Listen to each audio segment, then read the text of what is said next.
Hello, class. We have now arrived at the night visions in uh,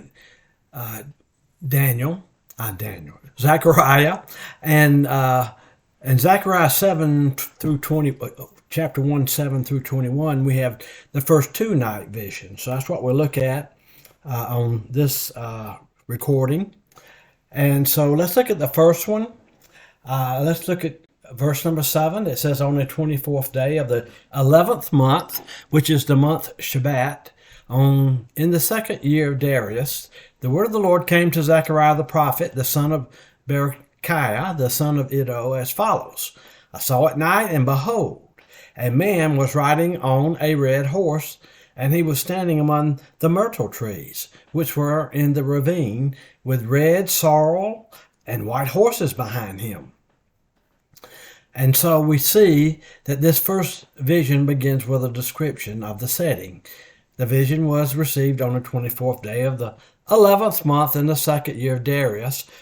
According to modern reckoning, the vision would be dated February 15th, 519 BC. In this first vision, Zechariah saw a man riding on a red horse, standing among some myrtle trees in a ravine or a deep valley. Accompanying the rider on the red horse were troops on red sorrel. Sorrel is a reddish-brown color, and white horses.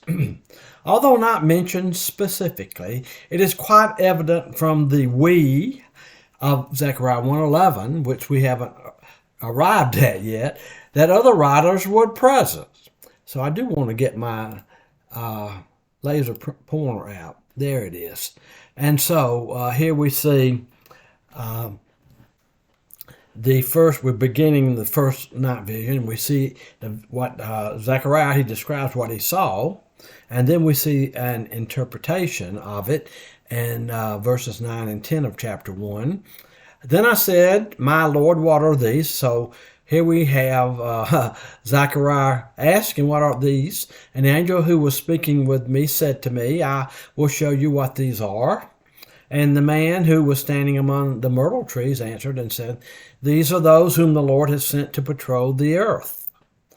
Zechariah asked the angel speaking to him, my Lord, what are these? The fact that Zechariah calls the angel Lord does not suggests the angel is divine. It is merely a respectful form of address. It could be, sir. Note that the prophet asks what, not who. He is interested in understanding the meaning of the vision, not just identifying its participants. The man who was standing among the myrtle trees, apparently the leader of the riders, and mounted on the red horse, declared, these are those whom the Lord has sent to patrol the earth. The word translated patrol, the Hebrew word, literally means to walk to and fro on the earth. Just as the Persian rulers used messengers on horseback to keep them informed on matters concerning the empire, so also the Lord has angelic patrollers to observe and report back to regarding things on the earth. We'll continue looking at the interpretation in verse 11. So they answered the angel of the Lord who was standing among the myrtle trees and said, this is the ones that have been going to and fro now. They're answering the angel of the Lord. We have patrolled the earth, and behold, all the earth is peaceful and quiet. That's their report. The angel of the Lord is mentioned as standing among the myrtle trees. He is the one to whom the writers report. I've been going to and fro throughout the whole earth. When the angel of the Lord occurs with a definite article in the Old Testament, the context consistently indicates that the figure is a divine being. And we see that in Genesis 6, chapter 6, verse 7 and 13, but it's elsewhere too. Clearly, the angel of the Lord is the second person of the Trinity appearing as an angel. The report from the leader of the writers was one of peace and quiet. Yet the post-exilic Jews, that's basically the immediate audience to whom Zechariah was ministering to. The post-exilic Jews were looking forward to the fulfillment of God's divine plan for them. Okay? And they weren't looking for a message of peace and quiet. Thus, the post-exilic Jews did not want to hear this kind of message. Rather, they wanted the Lord, the divine warrior, to do battle for them like he has before the exile. When they had holy wars, he would fight and win the battle. Then we look in verse number 12. We see a prayer for the fulfillment of the Lord's promises for restoration. The Lord has made promises to his covenant people that he would restore them. Look at verse 12. Then the angel of the Lord said, O Lord of hosts, how long will you have no compassion for Jerusalem and the cities of Judah, with which you have been indignant these 70 years? The Lord answered the angel who was speaking with me with gracious words, comforting words. In verse 12, the angel of the Lord appears to God regarding the continued humiliation of Jerusalem and the cities of Judah. That is, the second person of the Trinity approaches the first person, God the Father. The 70 years was the duration of the exile and humiliation. In this context, the 70 years may be calculated from 586 BC, when the temple was burned, to 515, when the temple was rebuilt, if you want to use that figure. This is viewed as a period during which God showed his people no compassion. Jerusalem and the cities of Judah needed to be rebuilt. In verse 13, God's answer came not to the angel of the Lord, not to the second person of the Trinity, who had interceded on Jerusalem's behalf, but to the interpreting angel who had been speaking to Zechariah. God responded with gracious words, comforting words, we see. Then we see in verse 14, so the angel who was speaking with me said to me, proclaim, saying, thus says the Lord of hosts, I am exceedingly jealous. I got to get my tongue straight here. For Jerusalem and Zion, but I am very angry with the nations who are at ease. For while I was only a little angry, they furthered the disaster, he says. And so we see the prophet Zechariah charged with proclaiming God's message to the returned remnant of Jews in his day. The message he was to proclaim contains specific declarations from God the Father. God is jealous for Jerusalem with a great jealousy, and that jealousy must burn against those who attack the object of his love, which would be his covenant people, the Jews. God is displeased with the Gentiles who are now at ease. That's the report back in this first vision from those horsemen who go to and fro, the angelic beings, throughout the whole earth. They are complacent, the Gentiles, and feel secure. But they should not feel this way, because their retribution is due. God will hold them accountable for exceeding the limits of God's discipline. God was only a little angry with his covenant people, the Jews. He wanted to discipline them, not destroy them. And so, interesting, God's giving a message here to his covenant people that God was not pleased with the fact that these Gentile nations were at ease, and they went too far. They wanted to destroy the Jews. And So God is the one who will get retribution. We know from Scripture, vengeance is mine, says the Lord. Then we see a message in verses 16 and 17 of God, a message of God's specific declaration to the returned exiles in Zechariah's day. And so we see these specific declarations. Look at verse 16. Therefore, thus says the Lord, I will return to Jerusalem with compassion. My house will be built in it. He's talking about the temple, declares the Lord of hosts. Hosts means angels.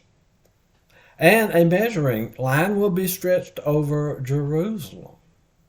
Again, proclaim, saying, thus says the Lord of hosts, my cities will again overflow with prosperity, and the Lord will again comfort Zion and again choose Jerusalem.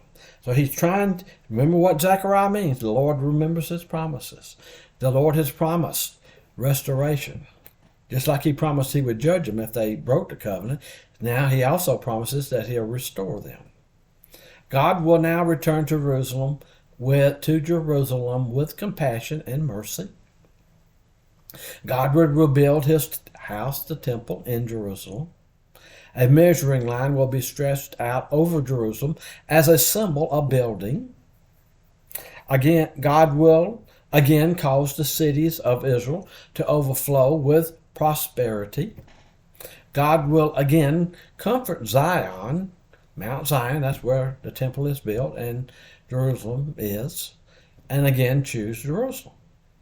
Note, Zechariah's subsequent visions, that means after the first one, elaborate on some of the points listed in this slide and the previous slides that we have looked at.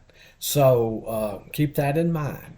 They will give more specifics later on, even more than this. And I believe this is the end of this set of slides. No, that's one more, or at least one more.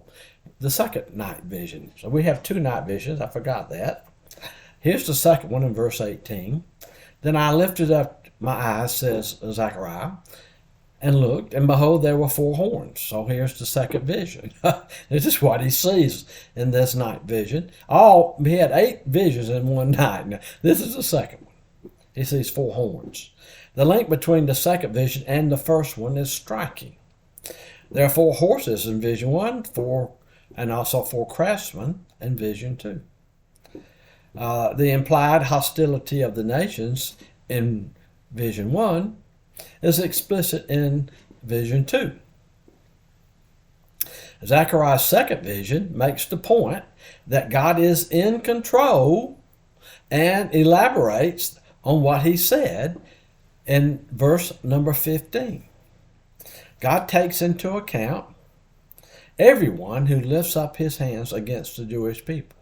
That's what 1:15, because God is not happy that they went too far, the Gentiles, against his covenant people. They wanted to destroy them. So he gives account to everybody has to hold account who lifts up his hands against the Jewish people. Abraham was promised, to those who bless you, I will bless, to those who curse you, I will curse. God has complete knowledge of the condition of the Jewish exiles.